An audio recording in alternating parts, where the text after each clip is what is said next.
Clowns don't write shit down. I don't know. I feel like I write everything. Yeah, true. Clowns don't write shit down. Gotta stick to your buy box, dummy. Third thing is what? Hey, I'm Ricky Steele, and I'm here to talk about buy boxes in real estate and why they're important. If you're a real estate agent or a wholesaler, stay with me. I got something for you at the end. What is a buy box? Well, a buy box is something that you can put out to literally everybody, so everybody knows what it is that you're looking for, right? Think about it as like a ad of, hey, send me your deals, right? I'll give you an example. I'm buying single family homes, right? We're turning them into co-living. We're trying to get people off the streets. We're turning them into sober living homes, retirement homes, things like that. I'm also looking for multifamily homes. Pretty much anything, any deal that's creative, anything that you got, we buy them all the time. So local wholesalers, real estate agents, if you got deals like that that you can't get rid of, hit us up. We're buying them all the time. We're looking for 10% entry of the total. It's important that you stick to your buy box, because if you don't stick to your buy box, you're not sticking to the original plan, right? So you really want to take a moment, sit down, figure out what your goals are in this business. What does that look like? How do you get there? And make a buy box that's going to fit that. So I'll give you an example. My goal is we want to make $100,000 each and every month on cash flow, right? In order to do that, what does that look like?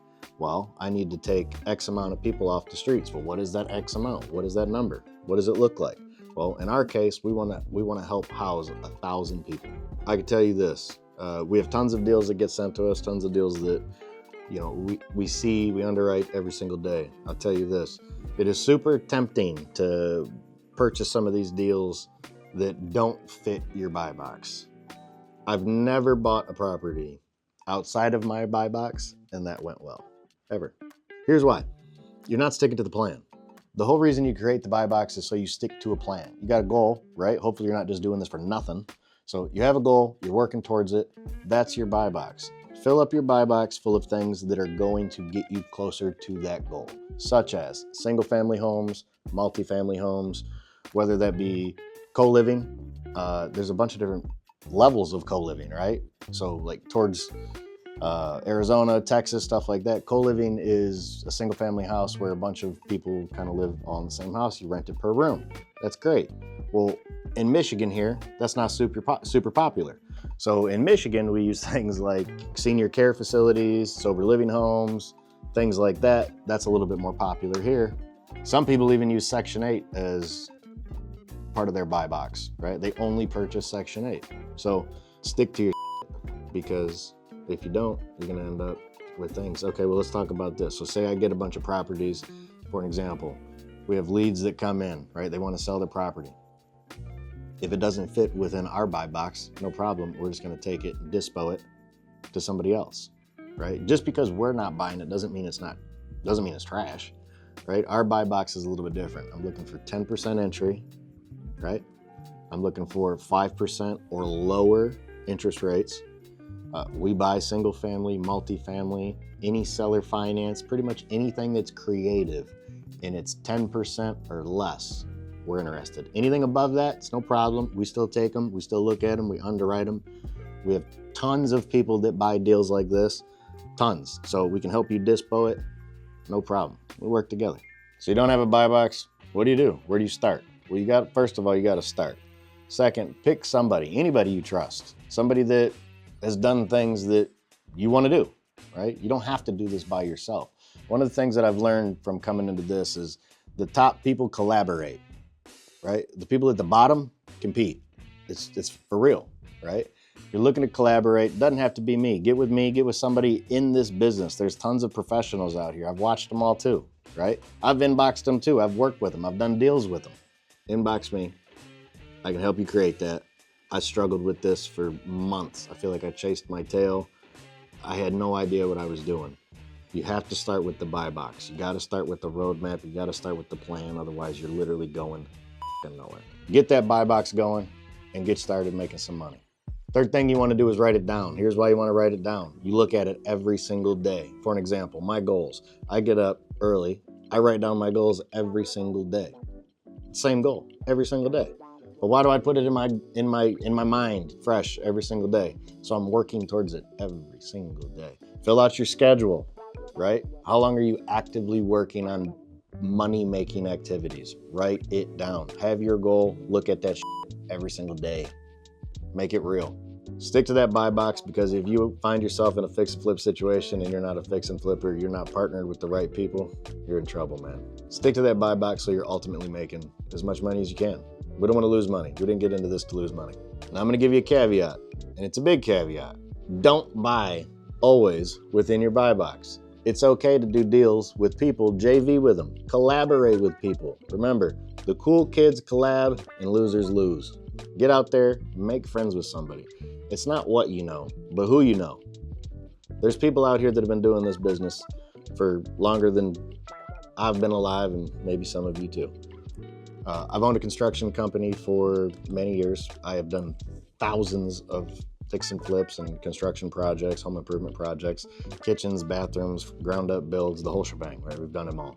Maybe your business isn't set up that way. Maybe you don't have the construction background. Maybe you want to get into real estate, but you don't want to swing a hammer. That's okay. So for you, if, again, on your buy box, if you write, I don't want to swing a hammer, I don't want to do that, well, that's not part of your buy box. So then now you know you're not fixing and flipping houses unless you partner with somebody like myself. When I got into this business, I really thought I was in this all by myself. You're not. There's tons of people that are willing to help. I'm willing to help. Let me give you some examples of some things that wouldn't fit your buy box, but will fit other people's buy boxes.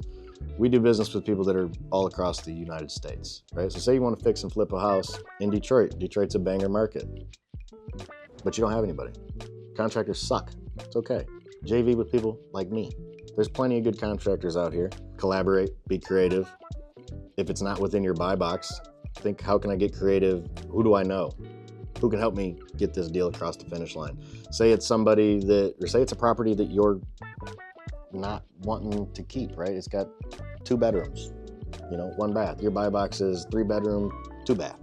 Okay, well, someone out there, that's their buy box. They're looking for a 2 bedroom, 1 bath somewhere. So get with people. There's so many people in this business that are actually doing the business, that aren't gurus, that are just trying to sell you some course, bro. There's actually people that are doing the business. Go to the local meetups, join Sub 2, join one of these communities where people are actually doing deals. So that opportunity that you passed up, that didn't fit your buy box, that 2-1, right? Pass it to somebody else. Well, what if that person that you pass it to, they happen to have a 3-2 that they can't get rid of because it doesn't fit their buy box? Happens all the time. Like, this next person could be that private money lender that funds the next huge commercial project for you. You could meet the one person that they're like, hey, I got 20 properties I'm looking to get rid of and I'm wanting to do seller finance. All the time. Let me give you an example of a deal that would have been dead for me had I not known anybody. There's a property, it's in Mesa, Arizona, popular area for co-living. Wouldn't cash flow long-term, right? In a sense, this property is a dead deal to me, right? Doesn't make any money.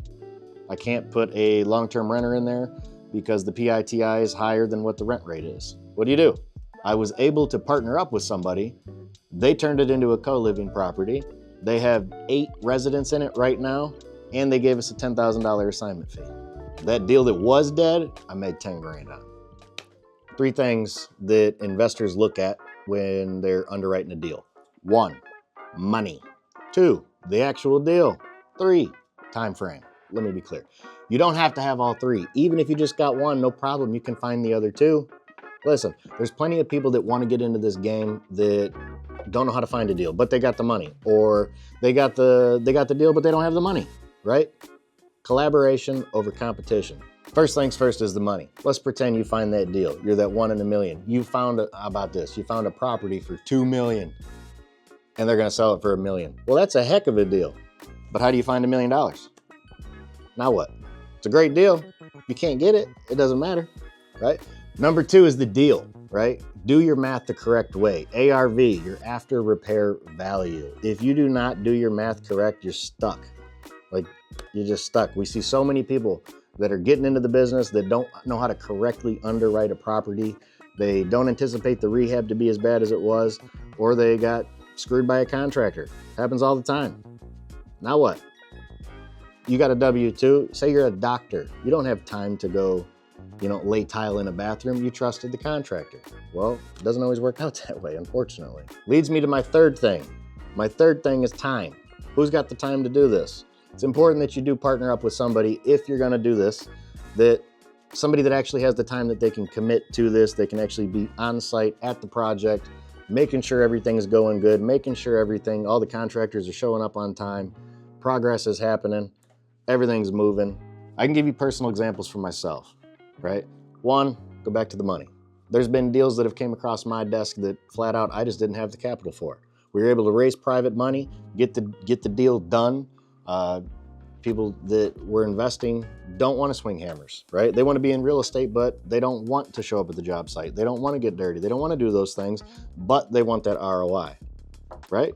We love that. Another example would be like a deal. When I'm underwriting a deal, I've had people bring me deals that looked like a rock star killer deal. The moment we actually, you know, dove into it and looked at it, it was never gonna make any money on a long term. Short term, we just don't have the market for short term. So what's the option? Well, this one we turned it into a sober living home, and it's doing great. Third is the time. There has been deals, right, before I grew my construction company to the point that it is, there's been times where I was counting on other construction people, other contractors to do deals with them, right? I'll give you an example. There's a property that's fire damaged. I just flat out don't have the time. I don't want to tie my crews up with it. We got tons of projects lined up. We just dispoed this to somebody else.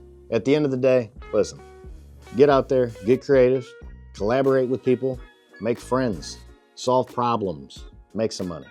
I want to invite you guys to contact me, see if I can help you.